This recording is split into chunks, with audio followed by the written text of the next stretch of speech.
Jadi kalau kalian searching di Google, suhu di bumi saat ini itu nanti bakalan banyak banget yang keluar teman-teman. Jadi kalian bisa baca aja dari bawah sampai atas itu pokoknya bahas tentang suhu bumi saat ini, suhu bumi saat ini tuh lihat bisa kalian lihat sendiri kan gimana banyaknya. Selamat siang teman-teman. Jadi kita akan membahas tentang suhu bumi saat ini dan beberapa pendapat para ahli tentang suhu bumi saat ini dan juga prediksi suhu bumi yang akan datang. Jadi pada video ini kemungkinan pembahasannya cukup lumayan dalam tapi tidak dalam-dalam sekali. Tanpa berlama-lama langsung saja kita ke slide berikutnya. Di sini seperti yang kalian lihat ada gambar di mana menunjukkan bahwa terjadi kenaikan suhu bumi di mana dari tahun 1850 sampai dengan saat ini kita masih tahun 2021 dan itu sudah mencapai 1,2 Celcius. Nah, berdasarkan studi yang disepakati secara internasional, suhu bumi saat ini lebih hangat 1,1 derajat Celcius dibandingkan kondisi pra-industrialisasi. Jadi kurang lebih kita sekarang berada di suhu 1,2 atau enggak 1,1 derajat Celcius. Ini merupakan gambar dari suhu bumi sejak tahun 1850. Nah, jadi seperti yang kalian lihat, kita saat ini sedang berada di posisi suhu bumi 1,1. Oke, selanjutnya di sini akan saya paparkan beberapa pendapat menurut para ahli tentang masalah ini. Yang pertama dari peneliti senior dari Mid Office, Leon Hermansen. Dia mengatakan kepada BBC News bahwa proyeksi perbandingan temperatur periode 1890 sampai dengan 1900 menunjukkan peningkatan yang jelas. Artinya kita mendekati kenaikan suhu 1,5 Celcius. Derajat Celcius. Kita belum sampai tapi sudah dekat katanya. Waktu terus bergulir, tindakan nyata yang kita butuhkan sekarang. Nah, jadi kita sudah mendekati suhu, bayangkan teman-teman 1,5 derajat Celcius. Terus kita berlanjut ke saat iklim memanas, kita telah mendapatkan bulan-bulan dengan kenaikan suhu di atas 1,5 derajat Celcius. Kemudian mengurutkannya. Kemudian selama 1 tahun penuh berada di atas 1,5 derajat Celcius. Dan kemudian 2 atau 3 tahun dan kemudian hampir tiap tahun, kata Profesor Hawkins. Ya, jadi kata-kata yang sulit dipahami ya. Terus lanjut lagi, menurut Dr. Sergei Rugels, Direktur Riset di Institut Grantham, Imperial College London, pengumuman dari Mid Office mengenai 1,5 derajat Celcius semestinya tak bisa disamakan dengan batasnya 1,5 derajat Celcius dalam perjanjian Paris. Ya, jadi ini berkaitan juga dengan perjanjian Paris. Ya, nanti coba kita bahas lah ya. Jadi mohon maaf saya bahasa Inggrisnya nggak terlalu fasih banget, nggak terlalu fasih. Masih ada bahasa Inggrisnya. Selanjutnya kita ke pendapat para ahlinya tentang masalah ini. Ya, ini dia Menteri Keuangan kita, yaitu Sri Mulyani. Dia mengatakan suhu dunia akan meningkat sekitar atau sebesar 3, derajat Celcius pada tahun 2030. Sekarang udah tahun 2021, berarti kurang 9 tahun lagi. Menjadi 3,22 derajat Celcius di atas pra-industri pada tahun 2030.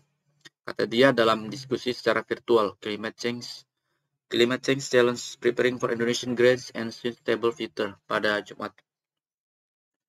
Nah, jadi setelah kita membaca atau mendengarkan atau memahami beberapa pendapat dari ahli mengenai suhu bumi saat ini, ya bisa kita katakan bahwa ini merupakan tanggung jawab bersama sih. Terus kembali lagi bagi semua negara yang ada di dunia ini, apakah ingin benar-benar menghentikan laju dari kenaikan suhu tersebut? Ya itu dampaknya nggak bisa nggak bisa kita bayangkan kalau suhu itu naik terus menerus, bahkan dia naik sebelum tahun yang diprediksi gitu. Misalkan tahun 2030 naik 1 derajat, ini tahun 2026 dia sudah naik duluan.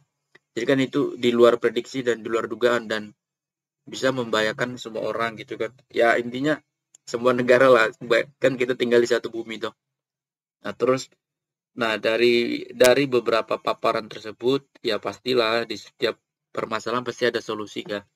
Nah, sini ada berbagai solusi dan di sini saya mengambilnya dari CNN Indonesia, di mana dikatakan bahwa beberapa pemuka agama di dunia juga ikut mengingatkan akan ancaman perubahan iklim ini. Salah satunya adalah Poran Franciscus, Alok Sarman, Rajwan Singh, Welby, dan banyak lainnya juga pemimpin agamanya yang tidak bisa saya sebutkan karena namanya ada cuma nggak saya tulis. Terus masing-masing dari mereka itu mewakili agamanya. Intinya pada pertemuan dan pembahasan mereka itu mereka meminta kepada semua negara untuk mencegah kenaikan suhu bumi hingga 1,5 derajat Celcius. Nah kan intinya tuh mencegah gitu dan juga untuk segera mencapai emisi karbon net zero. Maksudnya itu kita benar-benar menggunakan energi energi baru yang terbarukan yang nggak menggunakan energi fosil sama sekali, misalkan energi baterai dan energi listrik. Terus energi ya iya benar aja sama energi angin, pokoknya yang gitulah, angin, air, udara. Selanjutnya nanti juga itu negara kaya ya mereka akan ikut bantu negara berkembang. Jadi untuk beralih ke transisi ke energi yang lebih bersih. Jadi mereka bantunya itu berupa uang 100 miliar dolar. Terus ada 35 negara yang bersedia memberikan uang tersebut seperti Amerika Serikat, Spanyol, Inggris, Jerman, Australia, Selandia Baru, Kanada, Jepang, dan juga Italia. Selanjutnya, dan ini buat kita sendiri dan buat kita semua dan buat saya sendiri. Ya intinya mulai menanam pohon, mengurangi buang sampah plastik sembarangan menjadi tumpuk karena kumpulan sampah plastik yang menumpuk itu bisa menghasilkan gas metana. Terus lanjutnya mengurangi penggunaan energi fosil, kendaraan, jet, HP, bukan hal tersebut kan kita lakukan dapat menyebabkan emisi karbon. Terus yang berbagai solusinya ya 17 poin SDGs yang sebelumnya ada MDGs tapi sudah berganti jadi SDGs. Nah, selanjutnya dari negara kita sendiri, negara kita udah melakukan apa untuk upaya kedepannya mencegah kenaikan suhu bumi ini? Di sini uh, negara kita telah menyusun strategi peralihan pembangkit listrik dari batu bara ke energi baru terbarukan, mempercepat pembangunan infrastruktur energi baru terbarukan yang didukung pelaksanaan efisiensi energi, meningkatkan penggunaan biofuels, dan mengembangkan ekosistem industri kendaraan listrik. Nah, tadi seperti saya katakan sebelumnya, menggunakan energi baru terbarukan dan juga menggunakan kendaraan listrik. Selanjutnya, negara kita juga membuka peluang kerjasama dan investasi bagi pengembangan bahan bakar nabati. Nah, ini kayaknya harus dibahas juga sih, seru. Industri baterai litium, kendaraan listrik, teknologi karbon, capture and storage, energi hidrogen, kawasan industri hijau, dan pasar karbon. Nah, ini menarik sih, ini menarik banget buat dibahas. Nah, Presiden kita juga menyebutkan bahwa Indonesia sudah menargetkan net zero atau netral karbon pada tahun 2060. Masih lama ya. Mungkin tahun 2060 umur saya sudah 60 tahun. Dan itu pun kalau masih hidup. Kawasan percontohan untuk mencapai target tersebut kini sedang dikembangkan. Salah satunya adalah pembangunan Grand Industrial Park seluas 20.000 hektar di Kalimantan Utara, terbesar di dunia. Nah, bisa kalian bayangkan ini jadi salah satu upaya yang dilakukan pemerintah untuk menanggulangi atau mencegah kenaikan dari suhu bumi itu sendiri.